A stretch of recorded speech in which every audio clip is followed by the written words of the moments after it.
Olá, eu sou Tom Antônio Carlos Souza, psicoterapeuta em psicodrama e psiquiatra clínico. Essa semana, atendendo uma paciente pela primeira vez, ela ao telefone, quando ela marcou a consulta, ela disse estar deprimida. Queria consulta por conta disso. E ao vir a consulta, não era depressão. Ela tinha um outro diagnóstico. E aí me veio à mente de que psiquiatria tem essas coisas, né?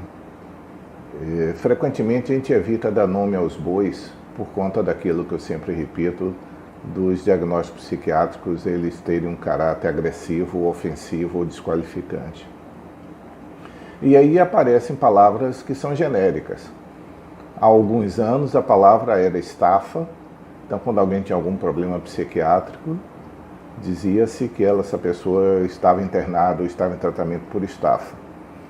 Depois disso a palavra que ganhou o fôlego foi estresse. Então estresse era tudo que se referisse à área psiquiátrica, se a pessoa precisasse de um tratamento era estresse. Parece que depois de estresse a palavra que substitui, se transformando num genérico, assim dizendo, é depressão. Então as pessoas dizem, estou depressivo, as pessoas dizem, meu irmão tem depressão, minha mãe teve depressão, eu tive uma tia com depressão. E geralmente eu costumo dizer, quando eu estou dando aula, que quando a gente escuta essa palavra, é preciso a gente estar preparado para receber pessoas que podem vir desde um retardo mental severo até uma demência de Alzheimer, na doença de Alzheimer. Porque essa palavra se transformou num saco de gato, em que tudo cabe. Então, muito cuidado com essa expressão depressão, sem que nós qualifiquemos aquilo que está acontecendo.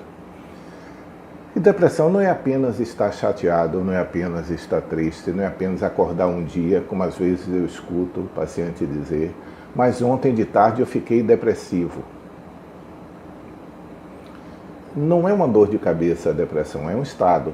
Tanto que para o diagnóstico é preciso que os sintomas elencados como sintomas de depressão estejam presentes pelo menos há 2 semanas. Por que pelo menos há 2 semanas? Para ter consistência. Porque o normal da situação de humor é responder uma situação, é ser responsivo. Isso é um humor normal. Se eu estou vivendo uma situação boa, o normal é que meu humor esteja alegre. Se eu estou vivendo uma situação preocupante, como são os tempos de hoje, o normal é que o humor seja angustiado, ansioso, preocupado. Se eu estou vivendo uma situação de agressão, o normal é que eu me sinta raivoso. Ou seja, o que nós consideramos normalidade do humor é a responsividade e a capacidade de responder adequada e proporcionalmente ao estímulo, ao ambiente, à circunstância. Isso é o humor normal. Tanto é anormal, no caso do humor, uma resposta exagerada, tipo, simplesmente porque eu me choquei com uma pessoa ao sair do elevador, eu agredi-la de socos e pontapés, isso é uma reação desproporcional e descontextualizada. Como também não é normal ser agredido e não reagir. Claro que eu estou dizendo de uma forma meio estereotipada, mais caricatural. Mas para entender que o que é considerado normal no humor é a responsividade dele. Ou seja, a capacidade de nós reagirmos à circunstância. Então a tristeza é um humor normal quando se tem uma perda.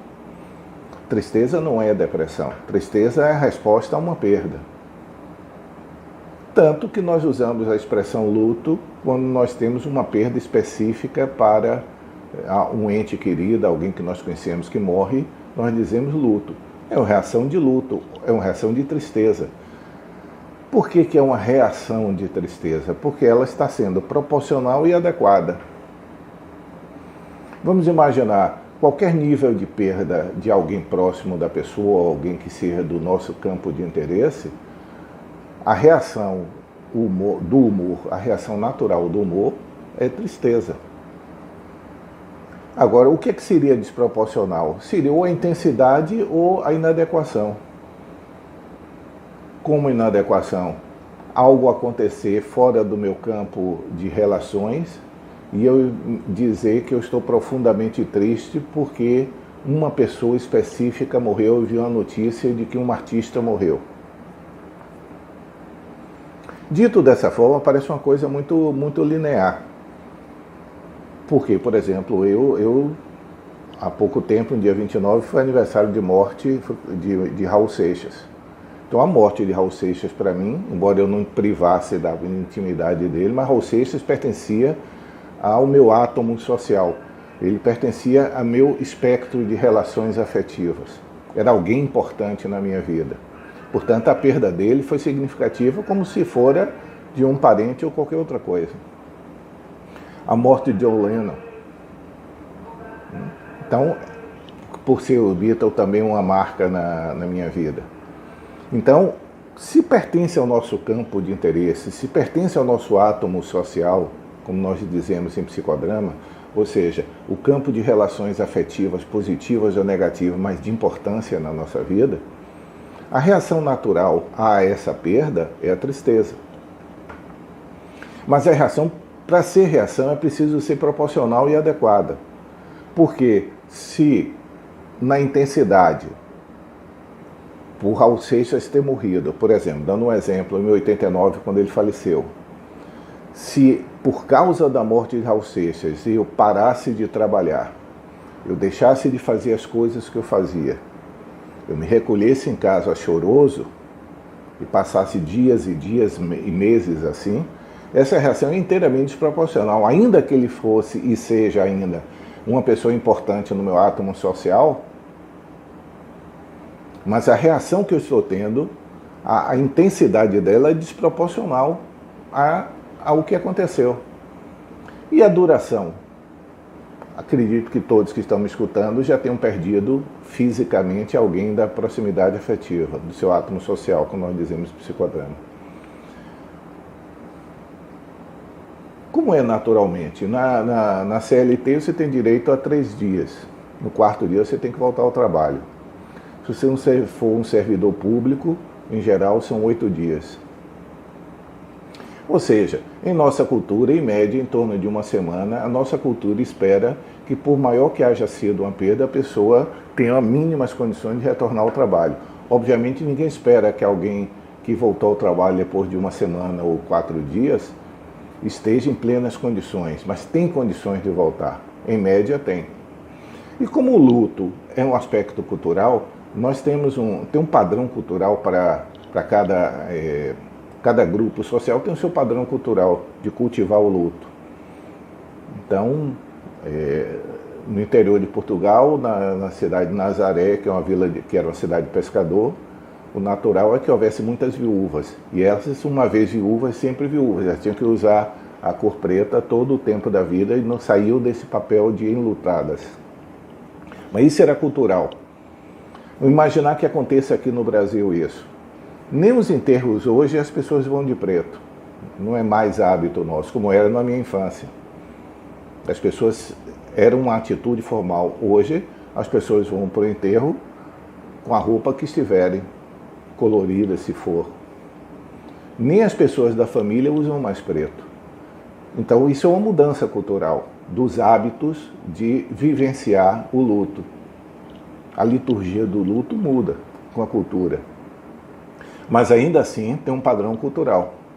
Então, se mesmo na nossa cultura, uma pessoa que haja perdido, vamos supor um pai ou uma mãe, alguém extremamente próximo, uma semana depois, essa pessoa não tem condições de voltar, já chama a atenção do grupo social a que ela pertence.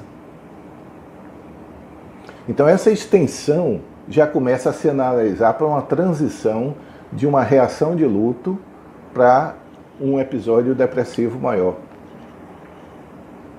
Por isso as 2 semanas, que em média a nossa cultura ocidental leva 1 semana, 2 semanas para as pessoas assentarem a cabeça em relação a uma perda.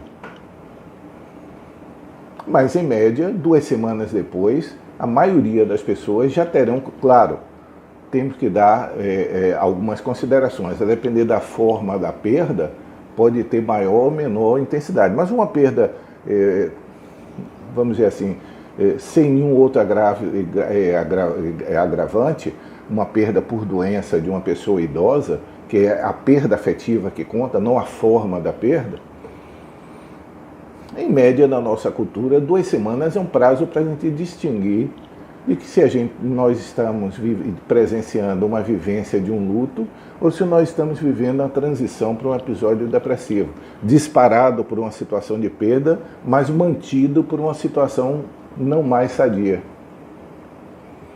Então, para ser depressão não é sinônimo de tristeza, mesmo porque o cortejo de sintomas da depressão inclui, além da tristeza imotivada ou desproporcional ou inadequada,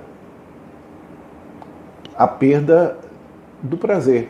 Do prazer em quê? No geral, uma perda nas coisas. Por exemplo, eu uso barba, mas eu cuido da minha barba. Eu estando deprimido, provavelmente minha barba não estaria parada. Eu teria perdido o interesse em fazer essa pequena coisa do meu ritual de estético, vamos dizer assim. Então, essa perda da capacidade de sentir prazer em pequenas coisas, a higiene pessoal, o autocuidado, a escolha da roupa, essas pequenas coisas que fazem parte do nosso dia a dia, que nós nem cogitamos que é uma coisa importante, ela se perde no episódio depressivo. A pessoa vai nos informar quando nós perguntamos: e como é que você está? Houve alguma mudança em relação ao seu autocuidado? Diz: doutor, eu estou fazendo, mas eu preciso fazer esforço para fazer. Tem dias que eu estou sem saco, nem banho eu tomo de noite e deixo para o dia seguinte. Isso seria uma depressão mais leve. Numa depressão moderada, grave, a pessoa vai abandonar esse hábito. Abandonar por quê? Porque ela não tem o impulso pela energia, pela falta de energia que a depressão traz, mas também pela falta do sentido para aquilo. Para quê? Eu vou estar em casa mesmo. Então, para nós chamarmos de depressão em psiquiatria, é preciso que seja contemplados algumas coisas. Primeiro, a duração, que aqueles sintomas que nós estamos observando têm uma duração que passe de 2 semanas, para ter essa consistência. Segundo, que haja esses 2 sintomas capitais, ou a tristeza sem uma motivação, sem uma proporcionalidade, ou essa perda da capacidade de sentir prazer nas coisas habituais, que em psiquiatria nós chamamos de anedonia. Eidos em grego significa prazer. Então, a anedonia é a incapacidade, ou a dificuldade, ou a impossibilidade de sentir prazer nessas pequenas coisas, junto com um cortejo de outras coisas. Falta de energia, lentificação mental, lentificação física, dificuldade de dar o passo e levantar na cama, diminuição do apetite, mas pode haver aumento de apetite, dificuldade em dormir, perturbações do sono, às vezes hipersônia, um aumento, a pessoa tem depressões chamadas atípicas. Por que atípicas? Porque tipicamente uma depressão dá insônia e perda de apetite. Mas há pessoas em que a depressão se apresenta como hipersônia, ou seja, aquela pessoa que passa o dia dormindo porque está sempre prostrada, com aquela sensação de chumbo, de peso no corpo. E um aumento do apetite. Essa é chamada depressão atípica. Mas existe alteração de apetite, existe alteração de todos os apetites, sexual e apetite por comida, essa diminuição ou aumento, como acontece na depressão atípica, a insônia ou hipersônia, e tem algumas depressões, elas têm uma característica que é típica da depressão, que é o chamado despertar precoce, ou insônia final. É aquela pessoa que pode dizer: não, doutor, eu durmo até sem remédio, não tenho problema de dormir, mas quando dá umas 3 horas da manhã eu acordo, e acordo mal, com aquela sensação pesada, o coração pesado, com pensamentos negativos, com pensamentos de morte na cabeça, de inutilidade, de ruína. Esse despertar mais cedo do que o habitual, por volta de 3, 4 horas da manhã, do habitual da pessoa, claro, já acompanhado de uma pesado, de um peso afetivo, aquela sensação de peso, de tristeza profunda, quando ele está presente, é um sinal que só a depressão dá. Praticamente é um sinal, essa palavra é quase um palavrão em medicina, mas é um sinal quase que patognomônico, ou seja, a presença dele quase que define a doença, o transtorno. Então, as alterações de sono, as alterações de apetite, as alterações cognitivas, como? Pela lentificação cognitiva, pela apatia e pelo desinteresse, aí aparece, junto com isso, a dificuldade de recordar, de manter a atenção, de se concentrar, dificuldade de lembrar de coisas recentes. Óbvio, se a minha atenção está perturbada, a minha memória recente também é perturbada. Então, em resumo, a palavra depressão não é um genérico que cubra todas as coisas em psiquiatria. E luto é um direito das pessoas, não é um transtorno mental. Mas o luto pode se transformar num episódio depressivo se nós considerarmos a intensidade e ou a duração com que ele está passando. Se ele não segue o ciclo de começar e gradualmente ir se adequando ao que acontece. Em média das perdas, né? Tchau.